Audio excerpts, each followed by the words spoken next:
Olá, meu irmão, minha irmã, seja muito bem-vindo. Eu sou o pastor Wilbert, você está na Escola Bíblica Especial. Você é alguém que se preocupa muito com o dia de amanhã? Você costuma perder o sono a respeito do seu futuro? Você sabia que a Bíblia fala sobre essas questões, sobre o dia de amanhã, sobretudo a respeito das profecias do final dos tempos? É isso que estamos estudando nessas últimas semanas. E hoje, mais uma vez, eu conto com você aqui na nossa programação. Que Deus abençoe. Até daqui a pouco. Que a paz de Deus esteja no seu coração.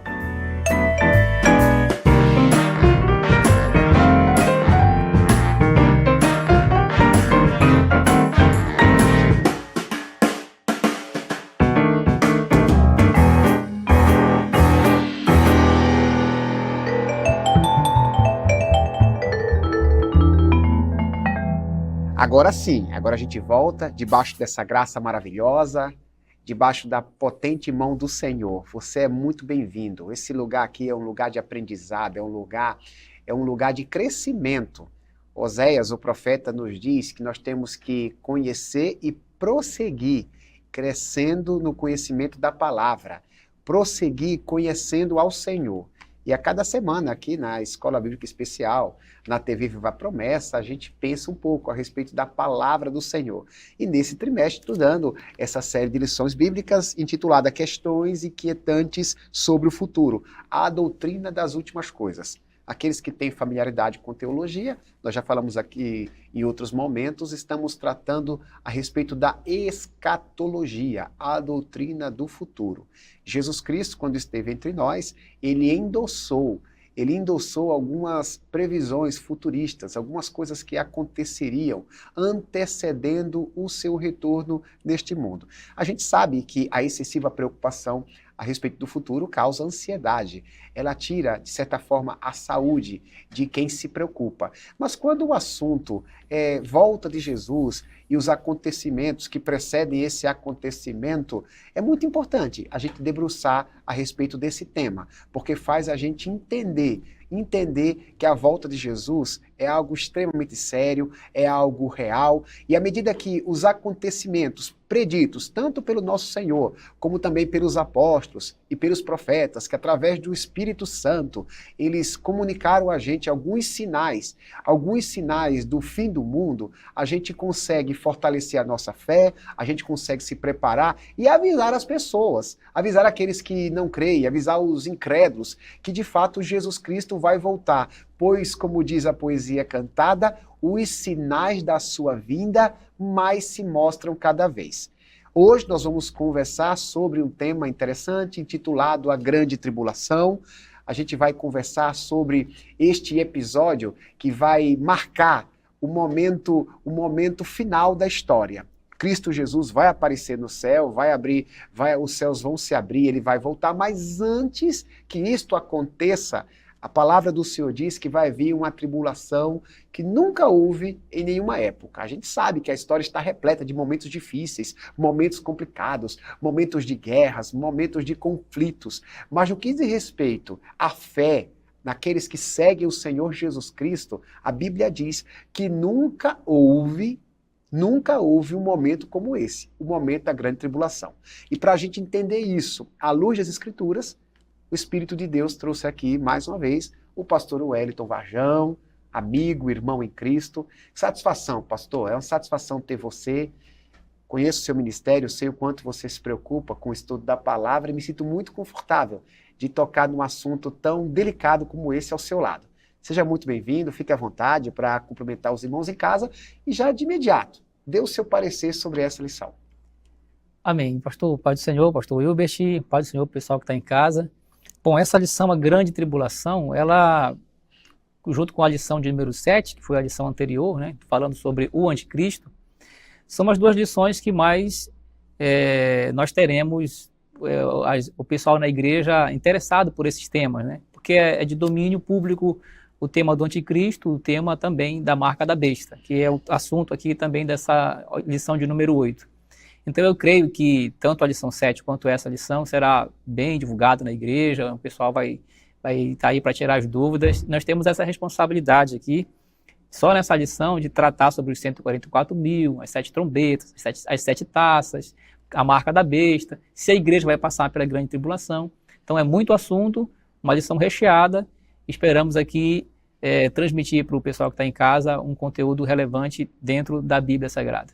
Tanto o tema anticristo como o tema grande tribulação, ele causa muita expectativa no meio evangélico, não só no meio promessista, né? O nosso povo, que é um povo que o estudo da palavra está na veia, de fato, é bem possível que essas duas lições tenham uma audiência diferenciada, porque existe esse interesse, mas é um interesse de modo geral a respeito desse assunto. E na lição de hoje, pastor, tem um texto bíblico aqui que foi naquele mini apocalipse de Jesus, né, em Mateus 24, mais precisamente no versículo 21, que o mestre proferiu as seguintes palavras: porque haverá grande tribulação como nunca houve desde o princípio do mundo até agora, e nem jamais haverá. Então, se Jesus está falando desse modo, e olha que em todas as épocas houve perseguição por causa da fé, em todas as épocas houve algum tipo de oposição à comunhão com Deus, só que Jesus está dizendo que vai ter um ápice. Vai ter um clímax de perseguição, um clímax de sofrimento, e nosso desafio é pensar sobre isso. E como de costume, a gente vai para as perguntas para que você possa nos ajudar de maneira assim, didática, pedagógica, e a gente possa ajudar o pessoal de casa a entender o tema. Isso aí. As nossas perguntas, inclusive, que estão aparecendo aqui na parte de baixo da tela, a primeira delas diz o seguinte, né? O que é?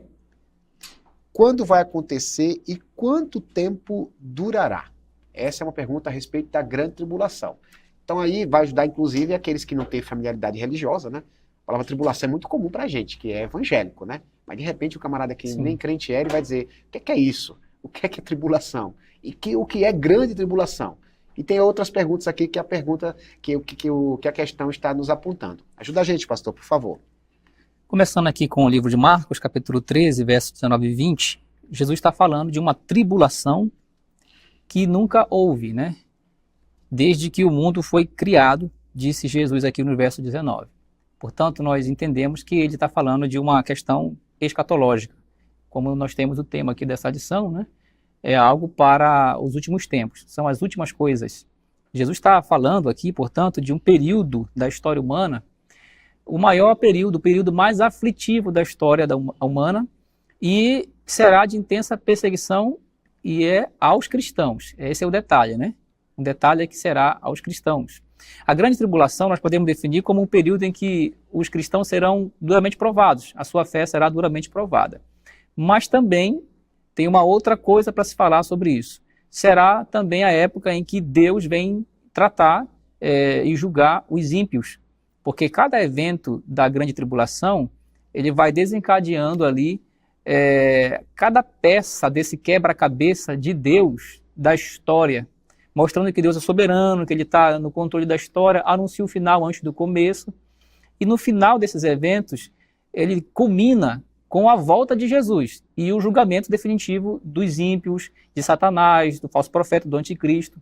Então, podemos dizer que a grande tribulação tem essa parte que refere-se à igreja, porque ela vai estar presente e vai ser testada a sua fé, vai ser muito utilizada, vai ter que viver pela fé nessa época, mas ao mesmo tempo ela não é algo que Deus está querendo atingir a igreja e massacrar a igreja. Não, o propósito disso tudo é para revelar quem é Satanás, para revelar quem é o anticristo, para revelar quem são os seguidores da besta, para definitivamente terminar com a volta de Jesus e a derrota desses seres maus.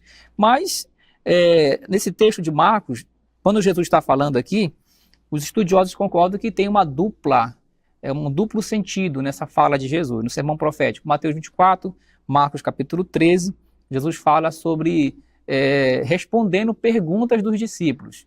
Observa que tem nesse texto aqui, o texto já deixa claro duas opções assim, de interpretação e as duas são válidas. A primeira é uma palavra imediatamente ao povo da época, né, ao povo da época, Jerusalém. Os estudiosos concordam que Jesus está se referindo aqui também à destruição de Jerusalém no ano 70, que ocorre depois de Cristo, quando o general Tito romano marcha contra Jerusalém e destrói completamente o templo de Jerusalém, não é?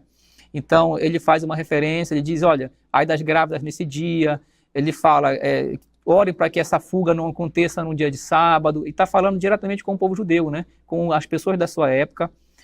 Por quê? Porque eles estão saindo do templo de Jerusalém, Jesus e os discípulos, e eles ficam admirados com aquele templo, né? Olha que grandes construções. Jesus fala, na verdade, aqui não ficará pedra sobre pedra. Está falando de evento local, que ia ocorrer na época deles. E aí eles indagaram Jesus. Mas como é que é isso? Explica isso. Aí Jesus começa a falar. É por isso que é essa conexão, né? Isso. É impossível que esteja relacionada à destruição de Jerusalém, Sim. porque aquelas pedras ali foram expostas, exatamente, né? Na destruição. E Jesus chega a dizer, ó, isso é o que foi, isso que falou o profeta Daniel. O profeta Daniel falou sobre isso, que viria um abominável da desolação, viria um homem perverso que ele profanaria o santuário. Então, assim, essa profecia de Daniel, lá no capítulo 7, Daniel fala disso desde o capítulo 7. Ele começa a ter visões, sonhos e revelações. Às vezes o anjo aparece para ele e explica, né? E desde o capítulo 7 para frente, Daniel ele vai tendo visões e sonhos que dizem respeito ao povo de Israel, da sua época, porque segundo as profecias de Jeremias, Daniel tem o entendimento que estava acabando o cativeiro babilônico, né? Daniel estava na Babilônia no cativeiro, embora vivesse no palácio, mas o seu povo estava vivendo como escravo. No período final desses 70 anos, o certo era de voltarem para Jerusalém. Daniel investiga no livro de Jeremias e descobre que está chegando a época do povo voltar. Mas ele tem uma visão, e essa visão vai se abrir para ele algo muito maior. Ele achava que o reino de Deus ia ser estabelecido, né? Com o retorno dos judeus para Jerusalém. Ele achava que a história ia acabar ali. É isso aí, na época dele. Mas o anjo do Senhor mostrou para ele que ainda haveriam muitas coisas. Aí começou a aparecer animal, começou a aparecer dizendo e significando que viriam outros reinos mais poderosos, que um sucederia ao outro.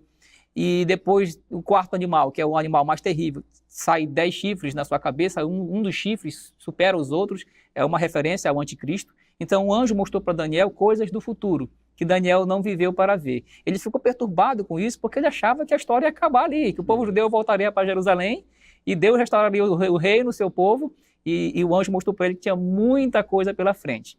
Quando ele fala que haveria uma pessoa que profanaria o templo ainda, porque o templo ia ser reconstruído, ele achava que a paz reinaria.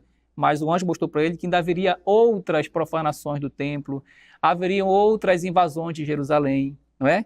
E isso aconteceria na história sucessivamente até a volta de Jesus. Foi mais ou menos o que o anjo quis mostrar para Daniel. Se cumpriu na época de Antíoco Epifânio, 160 anos antes de Cristo, aquela matança de... No período interbíblico, período né? interbíblico, Assim né? fala, né? Aquela matança de porcos que ele sacrificou em cima do altar, onde os sacerdotes deveriam oferecer sacrifício santo ao Senhor, profana o templo.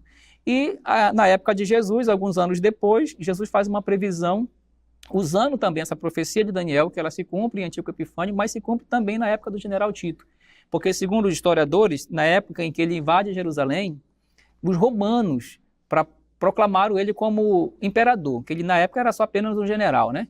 Para proclamá-lo como imperador, eles ofereceram vários sacrifícios pagãos lá no templo de Jerusalém. E depois derrubaram tudo, destruíram tudo, né? Embora ele não tivesse dado ordem para destruir o templo, mas eles destruíram. Então Jesus faz essa referência a esses eventos históricos. É importante, o estudante que está em casa, a Bíblia, ela sempre tem essa conotação dupla. O pastor deve lembrar, nós estudamos aqui uma lição de Jeremias, sim, uma lição de Isaías. Elas têm implicações para o povo da época, mas mensagens tão bonitas de restauração e esperança que não se cumpriram no Israel histórico. Elas apontam sempre para um tempo futuro, né? E Jesus ele dá essa dupla resposta para o povo, para os discípulos. Ele responde sobre o templo de Jerusalém local, que iria ser destruído, mas ele fala que haveria uma época de perseguição maior, que nunca foi vista na história. Tanto é que ele está respondendo uma dúvida dos discípulos com respeito ao fim do mundo, e não só com relação ao período deles, né? Porque o Evangelho de Marcos não cita isso, mas lá em Mateus, o texto é muito claro, né? Mateus está falando, Mateus 24:15, Jesus está respondendo uma pergunta dos discípulos que eles tinham dúvida sobre o fim dos tempos. Eles não têm dúvida só sobre a sua época, mas eles perguntam também sobre os sinais do fim do mundo. E aí Jesus conta essa história toda, dizendo que haveria um período de tribulação, né? E ele fala, cita Daniel, uma previsão meio que escatológica, diz, quem lê entenda. cita Daniel, que Daniel quis dizer que sempre surgiriam algum tipo de anticristo na história, profanando, né, o santuário de Deus, se opondo ao povo de Deus, perseguindo, ora, judeus, e na nossa época, perseguindo os cristãos. Então é uma referência que tem duplo cumprimento, já se cumpriu, as profecias bíblicas do fim dos tempos vão se cumprir. Por quê? Porque as outras, que tinham implicações gerais e locais, se cumpriram, né? E isso é um sinal indicativo de que as profecias finais também se cumprirão. A gente pode dizer, pastor, assim, você está falando aí com muita propriedade a respeito da história, mas a gente pode dizer que quando Jesus informa a respeito dessas tribulações, de certa maneira, Jesus está querendo que as pessoas estejam atentas e relembrem que de fato eles vão ter que prestar contas, porque pode ser que a história ela vai sendo escrita e as pessoas não se atentem que em algum momento vão ter que se deparar com o grande juiz, o próprio Cristo que vai aparecer. Quantas pessoas acreditam que a volta de Jesus está sendo tardia e deixam de acreditar que isso vai acontecer?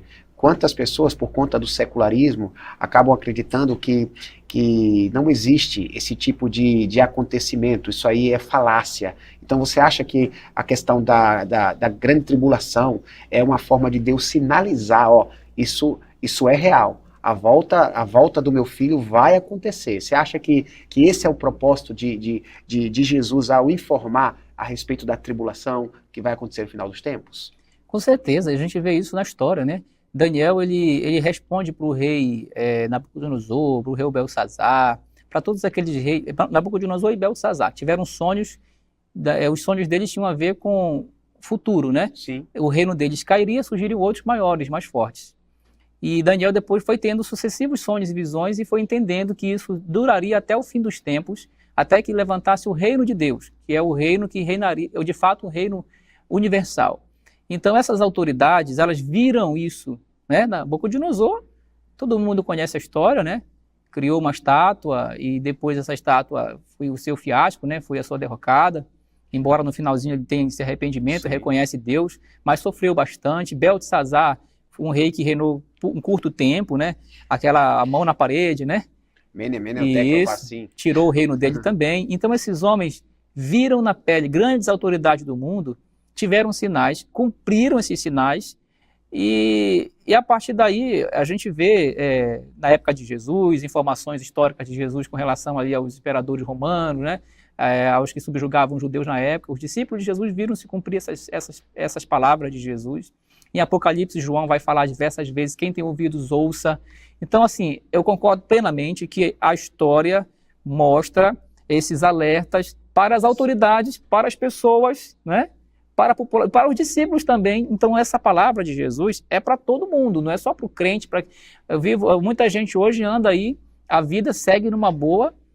Eu acho que você definiu bem o que essas tribulações representam, é um alerta. Um alerta. Pastor, não, perfeitamente, eu concordo sim, pastor, foi bem isso eu ter tocado nesse ponto, né? As pessoas acham que a Bíblia é só para os crentes, né? Isso. Mas Nabucodonosor, quando mandou chamar os seus sábios, não souberam interpretar. Daniel, que era o judeu, soube interpretar. E quem deu o sonho a Nabucodonosor? Foi o próprio Deus, né, que deu esse sonho a Nabucodonosor. Então as pessoas acham, a Bíblia é coisa de crente, Apocalipse, isso aí fica com os crentes. A vida de todas as pessoas depende dessas palavras, do cumprimento dessas palavras, e vão se cumprir. Então as pessoas precisam conhecer a Bíblia, conhecer a palavra de Deus e entender como alerta todos os sinais escatológicos que têm se cumprido ao longo da história. É como se tivesse um vulcão aqui perto onde estamos, e as autoridades civis informassem que aquele vulcão estava prestes a entrar em erupção.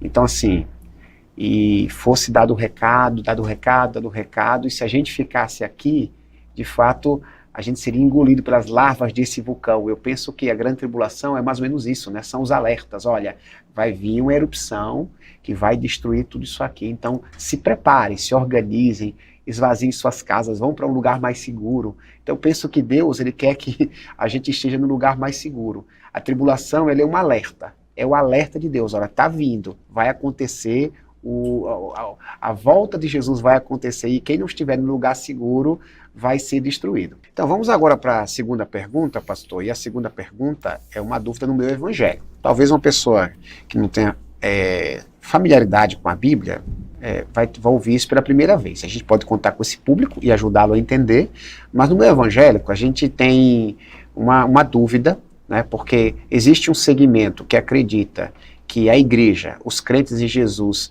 eles não terão que passar pela grande tribulação, e existe uma outra linha teológica que pensa que, de fato, os crentes vão ter que passar pela grande tribulação.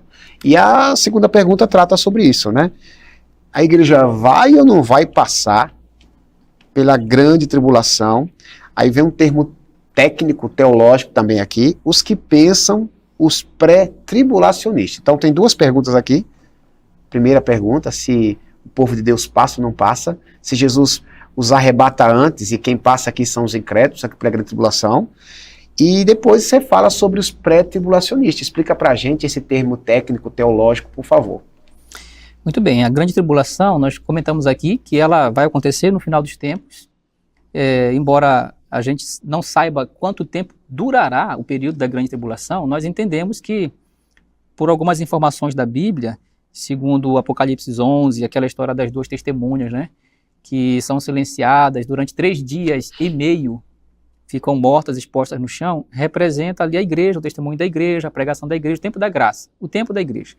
É um período da grande tribulação, é chamado na Bíblia, em Apocalipse, de 3 dias e meio, no livro de Daniel é chamado de 42 meses, 1270 dias, 1260 dias, em Apocalipse 13 também fala sobre 3 anos e meio, então são sempre referências a um período de 3 anos e meio, é um período considerado curto, no que diz respeito a outros períodos de sofrimento na história, né? Só uma pausa aí para você explicar para a gente, porque você citou agora 3 anos e meio, né? Apocalipse fala 3 dias e meio. 3 dias e meio. A gente sabe que essa questão de tempo na Bíblia tem seus símbolos, Símbolo. Né? Mas a impressão que se dá de 3 anos e meio. É que é um tempo curto. É um tempo curto. É um tempo curto, né? Agora os 3 dias e meio lá de Apocalipse provavelmente é simbólico, né? É simbólico.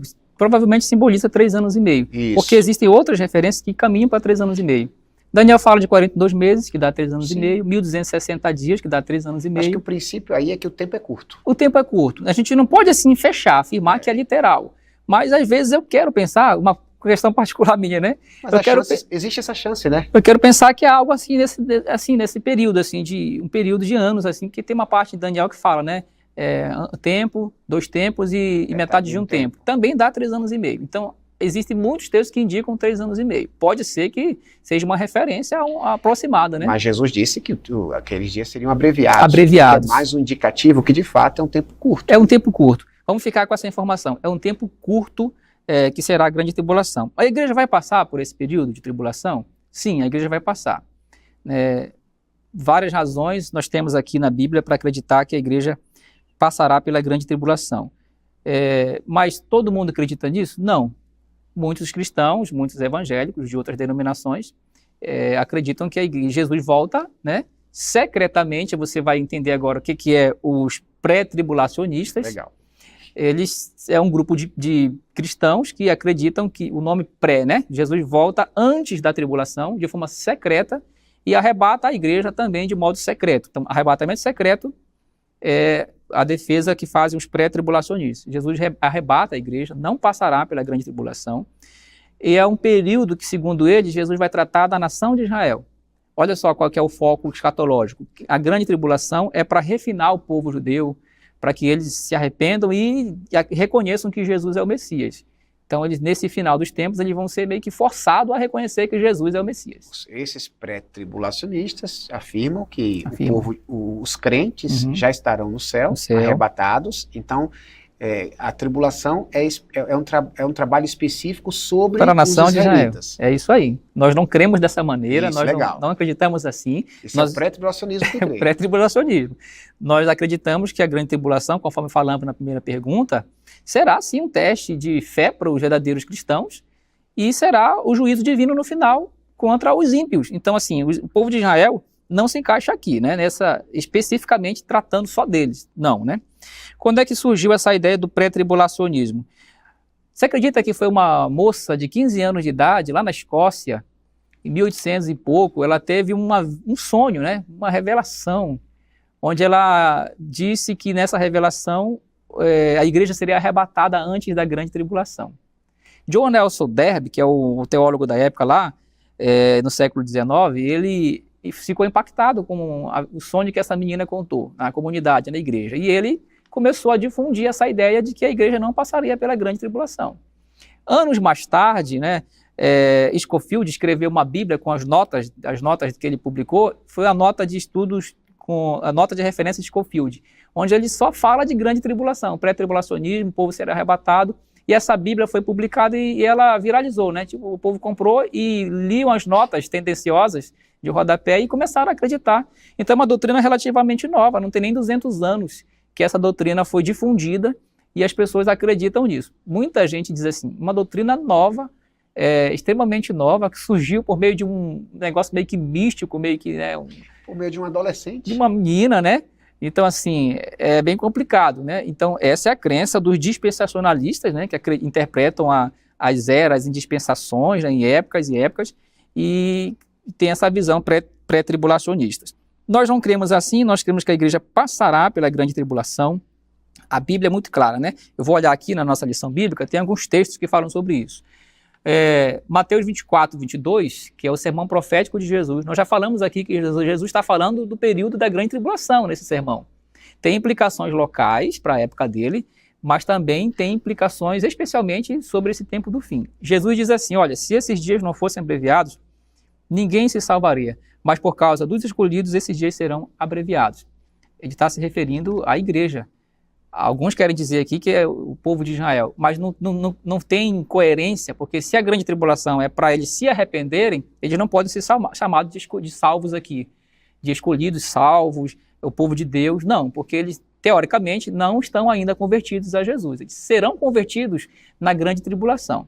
E Jesus está falando dos salvos, eles passarão por ela e serão abreviados seus dias. Citamos aqui Daniel, Apocalipse, o período da tribulação de 3 anos e meio, justamente porque é a igreja que vai estar sofrendo e passando por isso aí, né? Apocalipse 13, versículo 10, uma referência que fala assim, quem for para o cativeiro irá, se alguém for morto à espada, é necessário que isso aconteça, e aqui está a perseverança e a fé dos santos. Mais uma vez está se referindo ao povo que é santo e que vai passar pela grande tribulação. Muita gente quer dizer que isso aqui é o povo de Israel, mas não há muita coerência, eu continuo afirmando. O povo de Israel será forçado pela grande tribulação a reconhecer Jesus como Messias, vão se converter no final da grande tribulação. Então esses textos não se encaixam de maneira alguma em Israel. Então nós afirmamos sim, pastor, a igreja passará pela grande tribulação, quem estiver vivo aqui, né?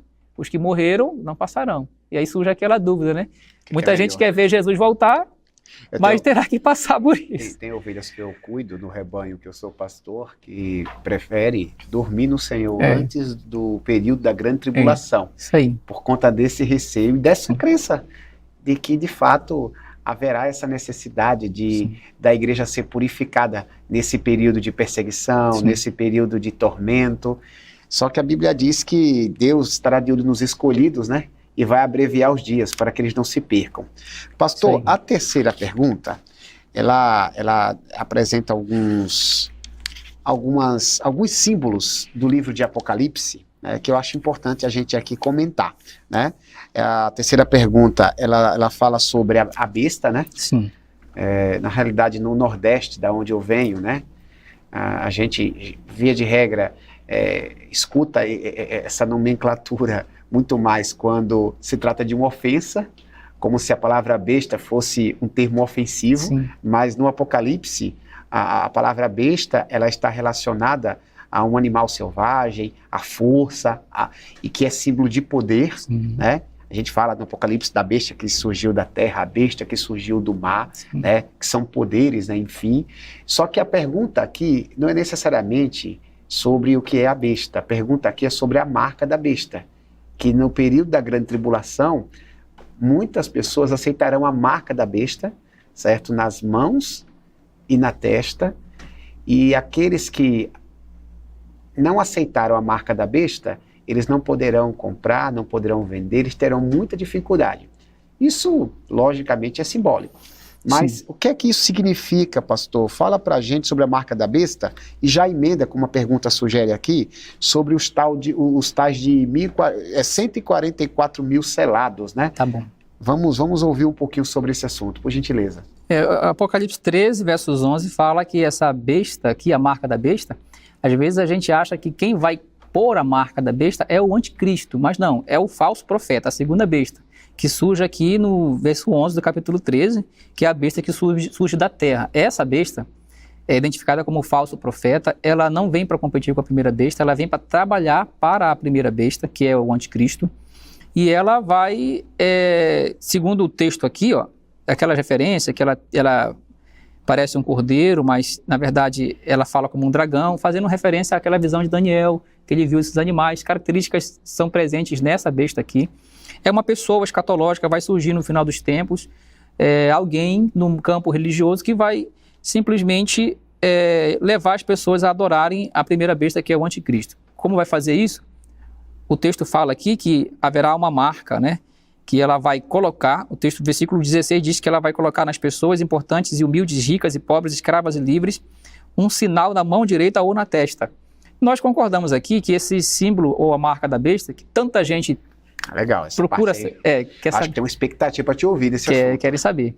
Então, assim, nós entendemos, a Igreja da Promessa crê nisso como o simbólico, né? Isso. É algo simbólico. Nós não podemos... Ao longo da história, muitas pessoas tentaram descobrir qual seria a marca da besta, né? Até porque o último versos aqui do capítulo 13, verso 18, o autor deixa uma deixa, né? Ele fala assim, quem é inteligente pode descobrir o que é o número da besta e o que representa o seu nome. É o número de homem, o seu número é 666. Muita gente já pega aqui o 666 literal e faz as contas, não tem muito isso, de conta, né? Eu conheci uma irmã da igreja, de uma igreja evangélica, que o CPF dela tinha 666. Poxa, ela disse que queria ir nos órgãos públicos e trocar o número do CPF. Eu conheci alguém que trocou o número telefônico, porque o número telefônico na época veio com 666. 666, poxa e aí, vida. não há problema com o número em si, né? Não. O problema não é o número 6. Não é. Né? E nem o 666. Não, o de problema maneira é o que alguma. ele significa no Apocalipse, né? É isso aí. Então, assim, segundo o nosso livro Apocalipse, que foi publicado pela Igreja da Promessa, lá é muito claro em afirmar que é um número simbólico, né? Citaram vários teólogos, vários autores, que vão dar suas explicações a respeito dessa marca da besta, desse número. Bom, já que cita o número 6 eles dizem que é o número de homem, há uma explicação que diz que é uma referência, portanto, ao homem, ao ser humano, né? O número 6 é um número de homem. E dizem que é um ser humano no seu pior estado de pecado, né? Porque o anticristo será um ser humano de verdade. Ele vai, assim como Jesus se encarnou, o Filho de Deus, numa pessoa, que foi Jesus, esteve aqui na Terra, o diabo, Shed diz isso, né? Satanás, o diabo vai se encarnar num ser humano, mas só que não é um ser humano perfeito como foi Jesus, porque a Bíblia trabalha o número 7 como o número da perfeição, isso de todo o tempo a Bíblia trabalha. De Gênesis a Apocalipse, a Bíblia trabalha esse conceito de que o 7 é um número da perfeição. Perfeito. Um número simbólico, né? Simboliza isso. Então, o número da besta é o número 6, que é o número da imperfeição. É isso aí, os autores vão discorrer sobre isso, vão falar sobre isso, né? Ou 666 pode ser também uma referência à trindade do mal, né? É sempre assim uma tentativa de imitar a Deus, porque Satanás sempre tentou... O texto fala, né? É um cordeiro, tem uma aparência de cordeiro, mas na verdade é um dragão. Então é uma imitação. Tudo dentro do texto da besta tem essa referência aí, né?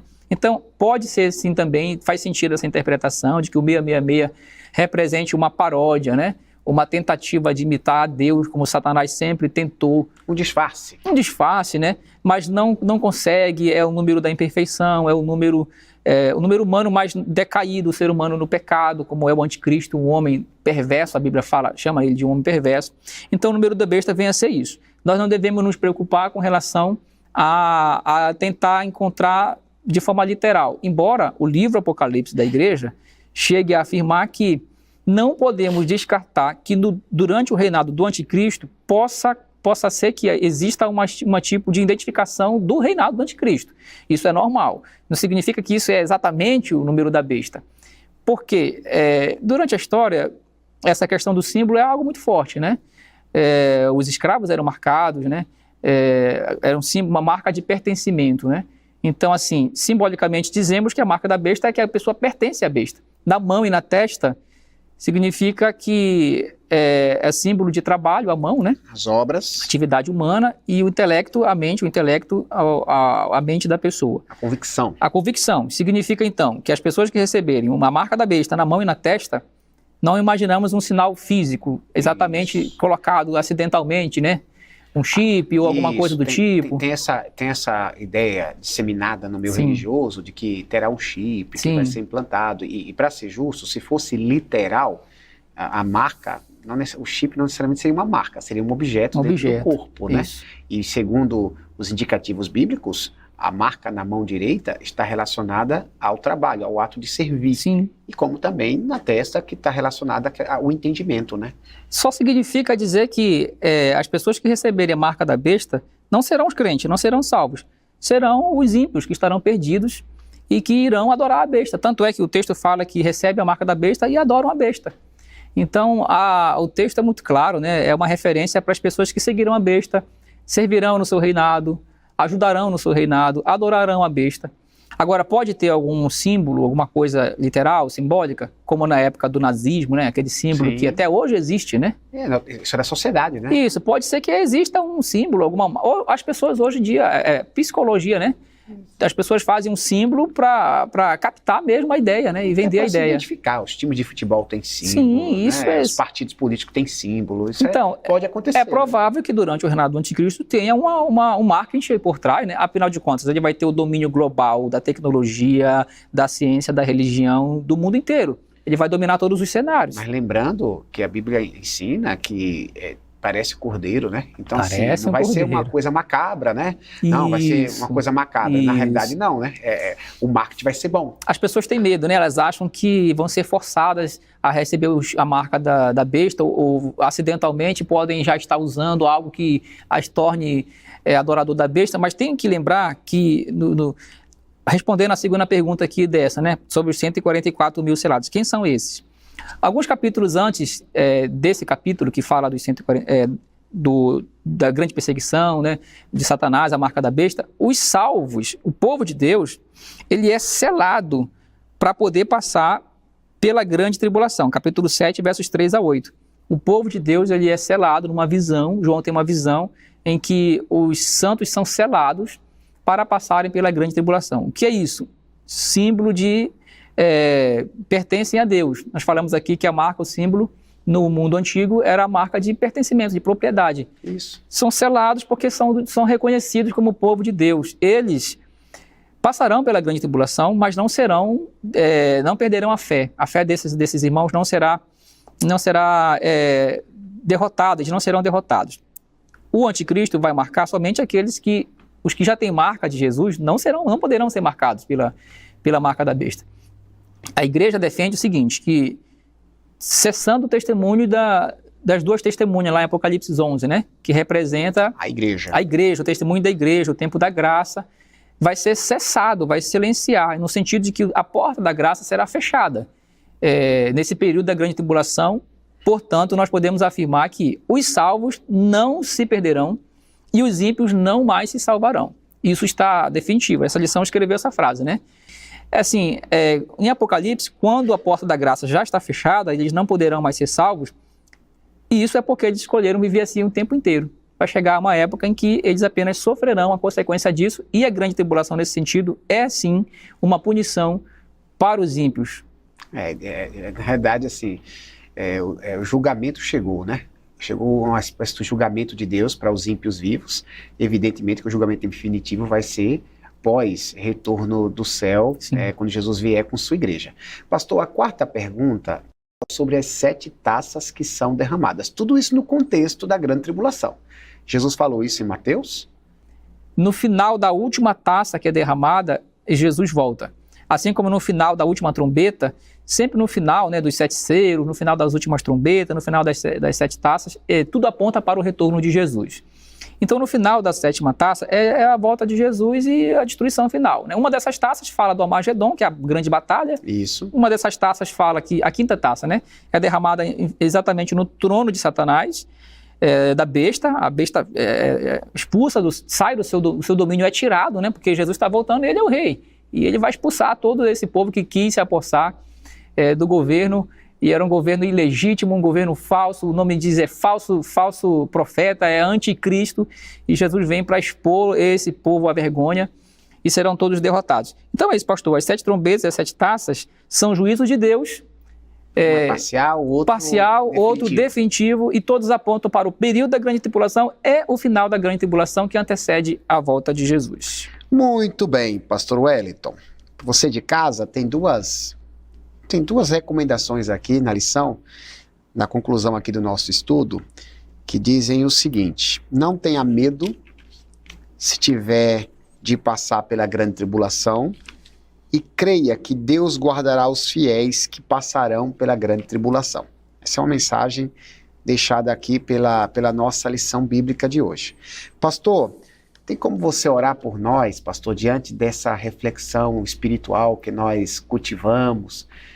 O Espírito Santo movimentou a nossa cognição, queimou os nossos neurônios, nos fez lembrar que a grande tribulação vai acontecer, mas aqueles que estão selados, né?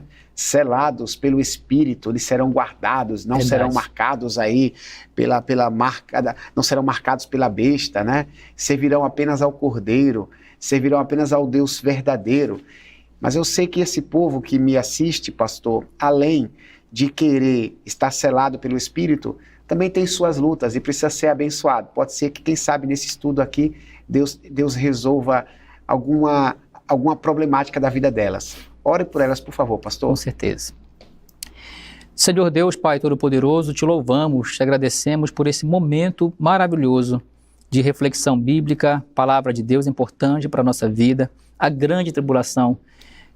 Jesus alertou os discípulos no sermão profético que eles devessem vigiar, fazer a leitura dos tempos e estarem firmes, sobretudo, para poder serem preservados no grande dia da grande tribulação, que será um período histórico, vai acontecer na história, na humanidade, mas os salvos de Deus, assim como no passado, Deus protegeu o seu povo no Egito por causa do sangue que havia nos umbrais das portas. Era um símbolo de que eles eram de Deus e foram guardados do anjo da morte que passou pelo Egito. Da mesma forma, Deus protegerá, sempre salvará os fiéis da terra, e nós oramos a Deus para que o teu povo, Senhor, possa se submeter agora ao seu senhorio. Eles pertencem a ti, que nós entendamos que o Senhor é o nosso Deus, para que nós sejamos sempre, Senhor, guardados, marcados e preservados pelo teu poder. Eu oro para que a igreja, a mensagem do Apocalipse não cause medo no povo de Deus, mas esperança, porque a história registra que o povo de Deus, assim como no passado foi salvo, será salvo por Deus. Então, Senhor, eu quero aqui orar para que a esperança dessa palavra se renove em cada coração, que o medo não faça parte da vida da igreja, mas que o regozijo e o júbilo descrito no final desse livro, aquele que perseverar até o fim será salvo, seja presente no coração dos crentes, e que essa mensagem de alerta, enquanto a porta da graça está aberta, seja proclamada pelos salvos, para que outras pessoas também sejam salvas nesse grande período. Nós oramos nesse sentido e te damos graça em teu nome santo. Amém.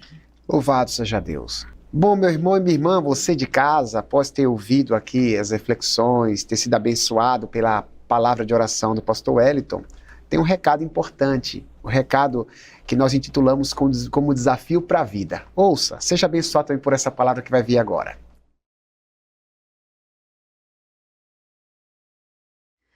A grande tribulação é uma realidade? Quando ela começará? Será que já estamos no princípio? Estamos muito perto, distante? A igreja vai passar por ela? São perguntas que no estudo de hoje nós alcançamos as respostas, né? Mas precisamos continuar estudando e caminhando junto do nosso Deus para a gente estar firme naquele momento quando todas as coisas apertarem, né? E o povo de Deus deverá ter uma vida na presença de Deus em todo o tempo. Então, o desafio para a vida dessa semana, eu te oriento a ler a Bíblia diariamente. Não deixe de ler a Bíblia, mas não é apenas ler, medite no conteúdo da palavra. Faça com que a palavra de Deus, ela penetre, deixe a palavra penetrar. O Espírito Santo tem esse papel, né, de agir na nossa mente, no nosso coração e fazer toda a diferença. Nós precisamos nos alimentar diariamente da palavra de Deus, porque quando a grande perseguição chegar, a gente precisa estar alicerçado em Cristo.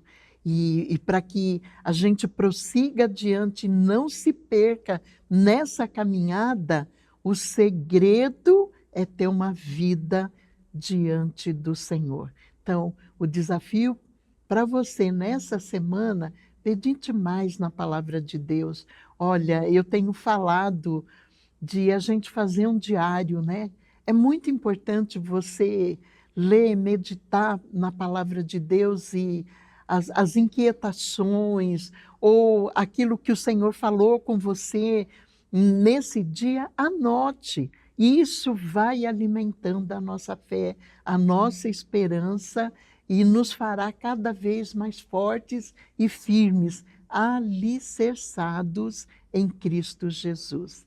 Se você quiser fazer contato comigo, nos procure nas redes sociais da Escola Bíblica Promessa, vá lá no Instagram, deixa lá seu recado, me procure e me conte a sua experiência, como você tem vivido diante do Senhor, como está a sua vida com o Senhor. E a gente pode estar contando as experiências alcançadas, resultados positivos na tua vida, eu posso estar aqui compartilhando com aqueles que nos assistem, né? E fortalecendo a fé de outros, tá bom? Então, tenha uma linda semana e que Deus te abençoe. É isso aí, meus irmãos. Estamos encerrando. Que alegria, viu? Ter vocês aqui com a gente. É uma satisfação enorme. Até a próxima, se assim Deus nos permitir. Um grande beijo a todos, em nome de Jesus.